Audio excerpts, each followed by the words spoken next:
before I get a bunch of Nintendo inbreds coming into the comment section and going like, but Muda, Nintendo doesn't need no fans. They have enough money to keep the lights on till 2077. Listen, the point of a business isn't to keep lights on to a certain date. The point of a business is to keep lights on indefinitely and to build more lights to keep on. If you don't understand that, leave the fucking parents' basement and come to reality, all right? This is how it works.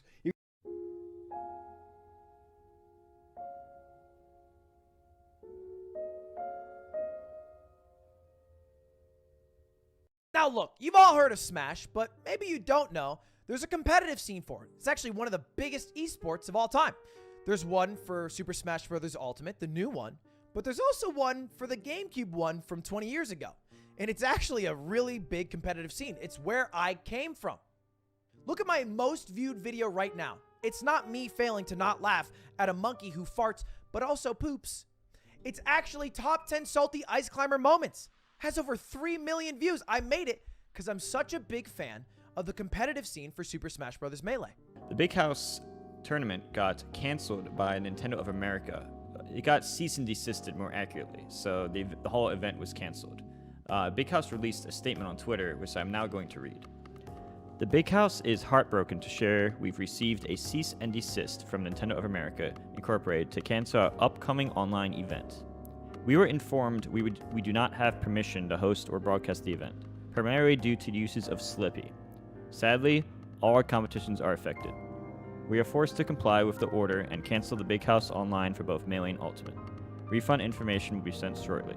We apologize for all those impacted. It's been said a million times how out of touch Nintendo is with the world around them, and it should be said a million more times because it is laughable how archaic and primitive and disconnected from reality Nintendo is. Because of the pandemic, we can't show up to live events and convene the way we normally do. Because it's just not safe to do it. So what did we do as a community for a game that doesn't have online play? We created it. We created an amazing version of it that gave us online play. Flippy made, with the tireless effort by Fizzy and others, this was, the only chance that Melee had to live during a pandemic, considering the fact that locals, regionals are frowned upon, but even locals are frowned upon during this time, especially today, where as of yesterday, the COVID cases daily in the United States hit an all-time high. Since March, Smash tournaments for Ultimate, Melee, whatever, have been going away. Why are you going to have thousands of people meet in a pandemic where if you sneeze in the wrong direction, your grandma will die? And it doesn't make sense to collect people who are literally known for having bad hygiene into one room. That is a bomb trying to kill the entire retirement community in Florida in one goddamn meeting. It doesn't make sense. Everybody at home, quarantine and stuff like that, online gaming competition has become like bigger than it's ever been for the most part. You look at stuff like other fighting games, I like Marvel in particular is I think being kept alive because of Parsec online, which people can play, and it's like a much more solid connection. So I'm just thinking, like, if somebody has made something that can allow people to play online more efficiently during this time where people are at home, like, why would this not be a good thing? Imagine if fighting game developers wanted to shut down Parsec. I mean, in recent fighting game news, it's the opposite, right? There is a UMVC3 event that is happening with Parsec, and Capcom was like, yeah, it can happen. Think about that. Yeah, exactly. The other thing is, Arc System Works was like, wait a minute, these people are trying to fan mod roll back into our game, and then they rang them up and were like, how about would you like to do this and we'll pay you? And a story that always comes to mind is how Sonic Mania came to be, which is a game by fans for fans. Sega hired a fan or a group of fans. I know Christian Whitehead was the lead programmer. There may have been a team of others as well, but he was hired to do remastered ports of Sonic and Sonic 2 and Sonic CD for mobile, and he ended up presenting a project that turned into Sonic Mania. It looks really bad. It looks like you're punishing your community for still playing your game, right? Something that you're not even making money off. Like, you're not even monetizing this community anymore that's playing this 20-year-old game. Melee has been surviving for a really long time, and it's mostly, well, not mostly, 100% due to the fact that the community continues to support it year in and year out, you know, like. For those wondering what Slippy is basically what everybody uses to play Melee online. I'm sure you all heard of the Melee rollback that came out months ago. Well, rollback is basically, instead of delay-based netcode, which Ultimate and many other games use, Slippy uses rollback netcode, which allows the experience to simulate a CRT of offline in many connections.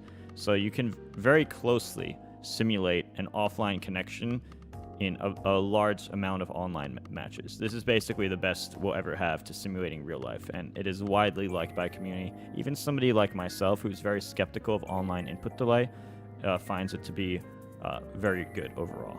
It makes people from Florida playing against people in California feel like they're in the same room. You would have no other way to get Hungrybox to play Mango. And to be honest, they probably don't want to be in a room with each other anyway, so it's better this way. Nintendo decided to actually get rid of this. Nintendo decided to fucking yeet this out of existence, and they issued a fucking cease and desist. And Nintendo put their fingers up their ass and got real stinky about it, sent out a full cease and desist to shut it all down. Just classic Nintendo shitting on everybody's fun and not understanding anything of what they're doing. This isn't the only thing that happened, though. This is not the only thing that happened, because if you look also at the Beyond the Summit Twitch channel, all of the Slippy Champions Leagues videos, all the VODs on Twitch, have been removed. This is a massive, massive sign of an impending disaster. In Summit, they removed all their YouTube VODs. They don't mention Slippy. They don't talk about playing on Slippy. They just mention that they're playing Melee. They're like, we're playing online. It's great. We got these great stats thanks to however these exist. We don't know about anything related. We never heard of it. Never heard of Slippy. Anyway, let's just play this online Melee across the country. Do you see what I'm saying? There is a concern now that Nintendo will step in and do something about it. Right, they're not throwing on like a fat schlong on Mario or anything. They're not giving Zelda just some bahangas, right? They're not doing anything like that. They're just letting you play Melee online so that you could do it safely from the comfort of your own home in the middle of a pandemic. Right, that's what they're doing. And for some reason, Nintendo feels like they need to shut it down. And I think that's disgusting. Because they absolutely don't need to do anything like that. Slippy does not require you to have some illegal ROM to function. All it does is alters a ROM you already have, which you can totally have a disk, upload it to the computer, get the ROM from it, and then use Slippy from that. From the disk, from something you bought legally. Even though events like Big House were affected, we can't say for certain what else would be affected. Could it just be Nintendo partnered events in the future? Who knows? I'm leaning toward probably yes, maybe. It's hard to say, but it's not like Summit came out the same day with a cease and desist. It's not like anyone else came out with a cease and desist. Is it coincidence or not? I guess we don't know, but in time will tell. But that's what I definitely think that that's a pretty big variable, a pretty big factor, being Nintendo partnered or not, in my opinion. It's not like Slippy got canceled. It was just specifically, coincidence or not, the Nintendo partnered event that got affected. I hope they just this is a one-time thing and they just ignore us, but I don't think that's going to be the case. I think this just might be the start of Nintendo starting to send more of these out and more of these out. Imagine the bait on this. He says, I will do this event $10,000 for charity. And then is Nintendo going to say, no charity for you? Are they going to step in and just turn down this charity event? It's hard to say Nintendo cares about their fans and doesn't find a way to compromise. I understand wanting to protect your intellectual property, but Nintendo couldn't turn the other cheek on this one and realize that, again, Melee is a game that has to be played in person, and in the current state of the world, that is impossible. I don't know how long this pandemic's gonna last. It's gonna last into next year, but maybe it'll last into the year after that. What I do know is because of it, we can't have Melee in person. And because of Nintendo, we can't have Melee online, which means Melee's gonna die. The scene cannot last a year without anyone being able to play it in any tournament capacity. No new players are gonna join, no new viewers are gonna join. They're literally killing this community. It's an unfortunate situation that we can only hope changes again, similar to the way that Nintendo approached this community back in 2014 on the YouTube problem. There's been a few times where I've been honestly flabbergasted by a decision, especially given the fact that we all remember, and you can pull this up and I'll probably my editors can show some B-roll of this. Nintendo tried to make Evo, which would use the fully legal version of the game, the fully vanilla version of the game. They tried to have Melee not be at Evo, which was obviously 200 times more confusing. And when that happened, the entire community came together and they all sent them the emails, they all sent them the phone calls, they sent them everything that we could to show them this is not the right call. And when Nintendo allowed Melee to be back at Evo, suddenly a new esport flourished. Suddenly, Melee became one of the most celebrated fighting games of all time because they decided to give a shit, which is all this really boils down to. Yeah, they basically fucking shut down a tournament for a fighting game. Reminder, a lot of these fighting games, you know, not just fighting games, but games like Fortnite, games like Call of Duty Warzone, they fucking rely on a lot of these events. You need to be running events constantly if you want these games to stay anywhere in the user limelight. It's these events that spikes the shit out of Twitch TV viewership for these games, promptly adding to more sales, promptly adding to more relevancy. This is why tournaments are really important. They don't just bring communities together, they're good for business. It's not worth it. Just let people have their fucking fun. It's not a hard concept. Nintendo's supposed to be all about fun, right? Like, you know, fun for the whole family, all this and that. But Nintendo ended up releasing a statement about the whole situation, and here's what they said. Nintendo appreciates the love and dedication the fighting game community has for the Super Smash Bros. Series. We have partnered with numerous Super Smash Bros. Tournaments in the past and have hosted our own online and offline tournaments for the game. And we plan to continue that support in the future. Unfortunately, the upcoming Big House tournament announced plans to host an online tournament for Super Smash Bros. Melee that requires use of illegally copied versions of the game in conjunction with a mod called Slippy during their online event.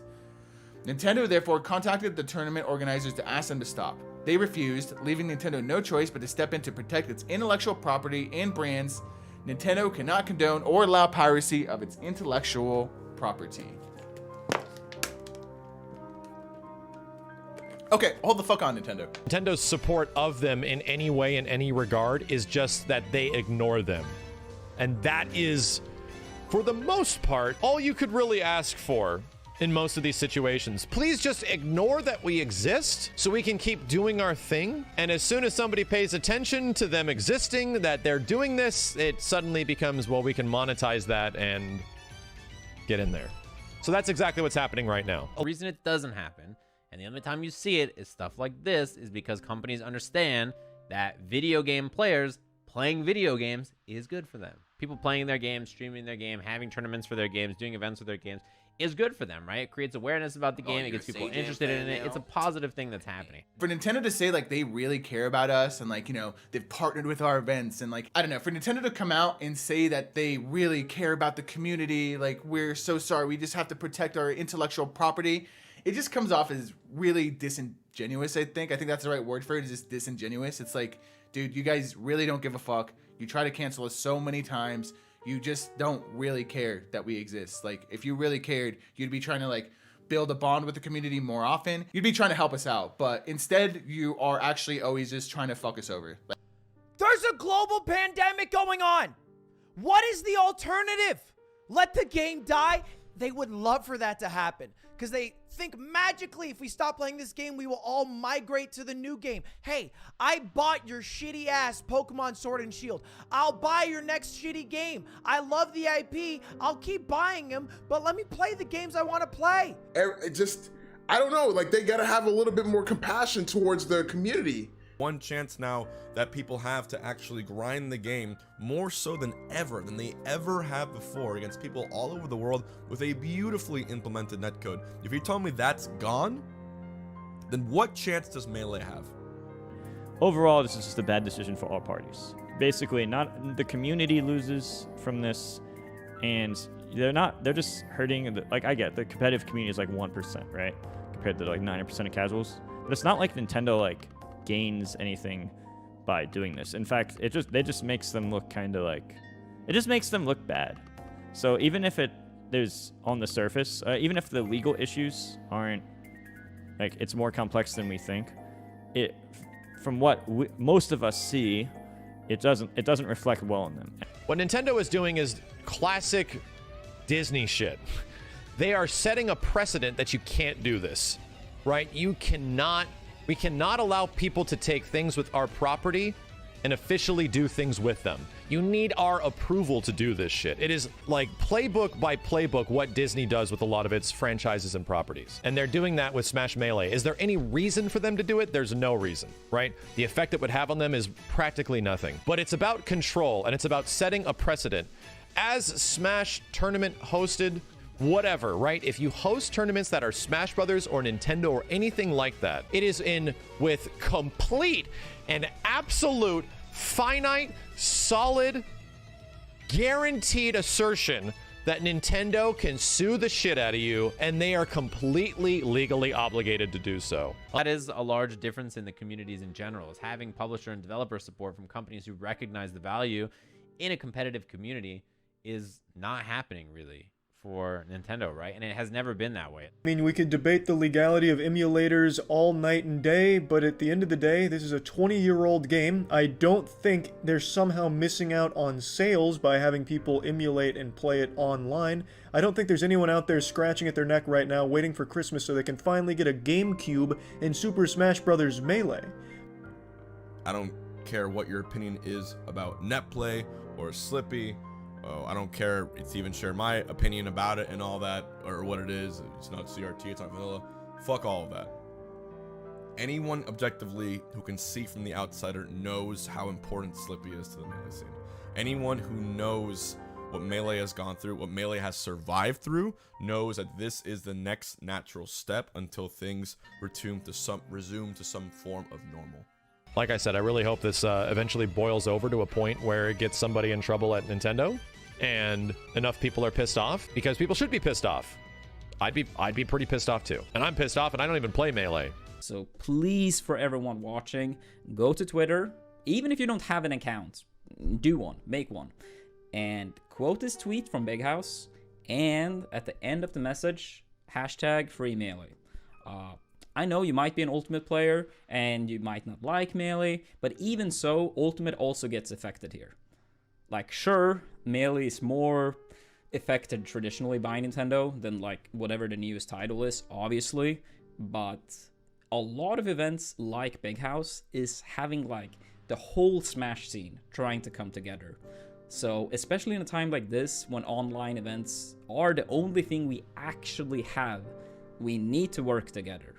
And you know, I think we all can like at least increase the chances of trying to make Nintendo to back off. If they do it, it wouldn't even be because they agree with like, you know, our ideas, but it would be because maybe the backlash is too big. No company like really want too much hate. And I think the only way we can possibly make them reverse this decision is that it's such bad publicity that they eventually takes it back. It's a very, very small chance, but I think it's a chance we have nothing to lose on. Even if nothing happens, at least we gave it a try. And if it gets reversed, then, you know, the Smash scene came together once more, and hopefully we can look back at this scenario as another fiasco Nintendo pulled off that the Smash community saved.